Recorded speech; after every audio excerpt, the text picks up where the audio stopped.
Hey everyone, Internet TCS book reader here. Today I want to talk about This Is Going to Hurt by Adam Kay. I know I'm very late on reading this book and I knew that it's been adapted into a series. Full disclosure here, I never watched the series because it looks like one of those series that they're going to stretch into multiple seasons until there is no story to tell anymore and eventually the series just ends in a whimper where the rating got so low it got cancelled. But it looks like I was wrong that the series part is going to be stretched, forgetting that this is a British series, not an American one. Instead, what is stretched is the book part since after This Is Going to Hurt, Adam Kay went on to release Undoctored and Towards the Night Shift Before Christmas that from what I hear makes much less sense narratively compared to This Is Going to Hurt. But since so much time has passed and a lot of the interest of watching the series has gone from me, I thought I'll at least give the first book a try since I've gotten this book on a second-hand bookstore. This is a memoir and the storytelling of the book is interesting. It's not told through the traditional narrative where there is a non-stop story being told from start to finish. Instead, it is a story told through us going through the diary of the author when he was a junior doctor trying to become a doctor in UK hospital that is known for being very busy. The author used to work on labor wards as a National Health Service doctor, the pride and joy of the Brits. It was founded in 1984 on three principles. One, that it will cater to the needs of the whole population. 2. That it's free at the point of delivery, and 3. That treatment is given according to clinical need. The author quit his job at NHS at 2010, but he was still so surprised when in 2015, the health secretary Jeremy Hunt decided to wage war on junior doctor. Just for context on how bad Jeremy Hunt is at his job, there is a dedicated Wikipedia page just for him as the Secretary of Health. And just before this book was published, Jeremy Hunt made a new contract to lower the wage of the doctor while also making their working time even worse by changing the overtime rule on hospitals. It's very anti-union and anti-worker, so obviously the doctors try to fight back against this. But of course, doctors who are busy with their job don't have as much time as politicians with infinite time and money. The government did a smear campaign painting the doctor as lazy people who are trying to get the people's money. The government did a smear campaign painting the doctor as lazy people who are trying to get the people's money.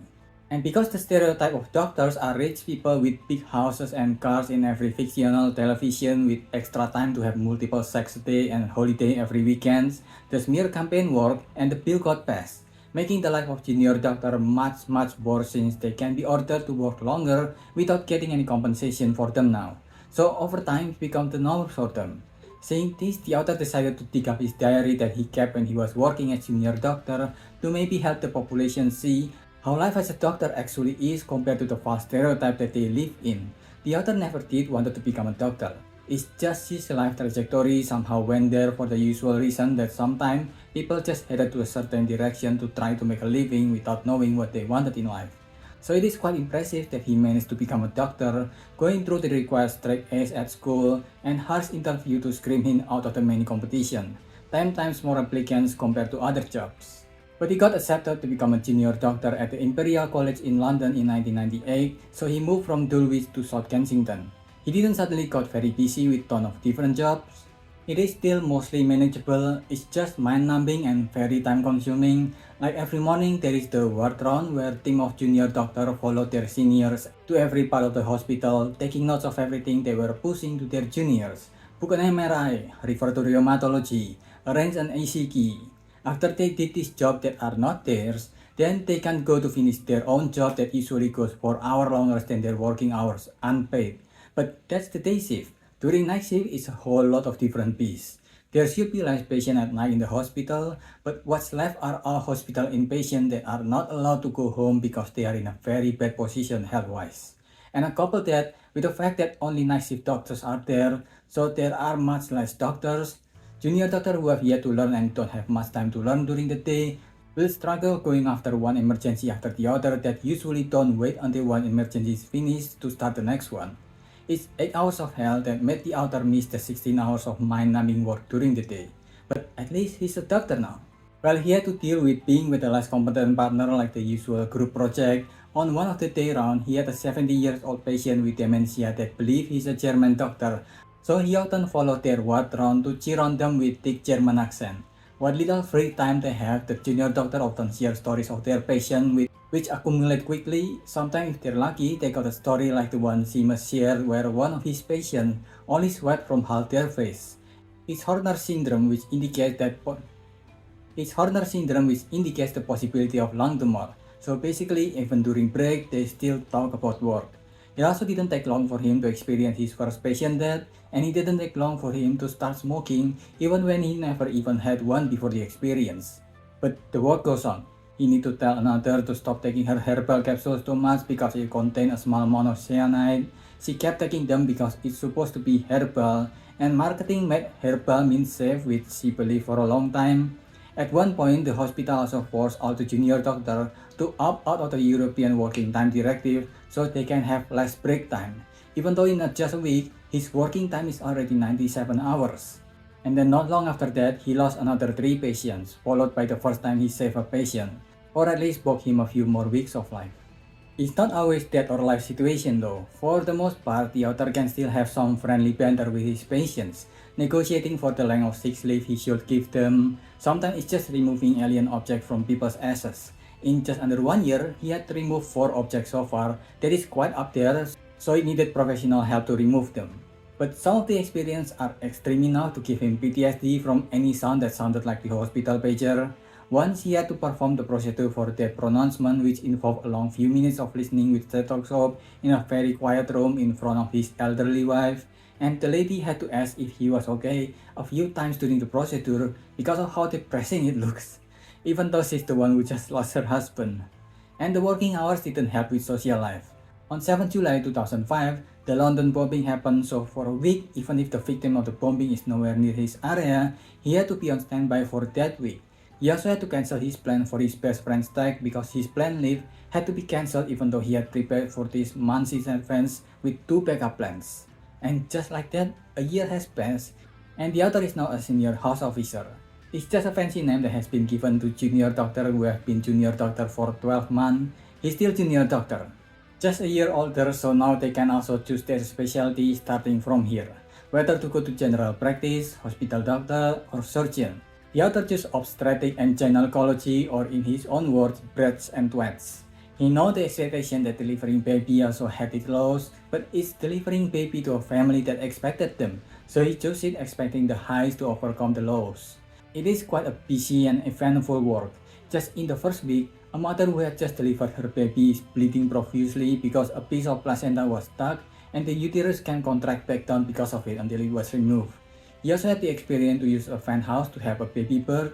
It's basically a vacuum cup attached to the baby head to help pull the baby out as the mother is pushing.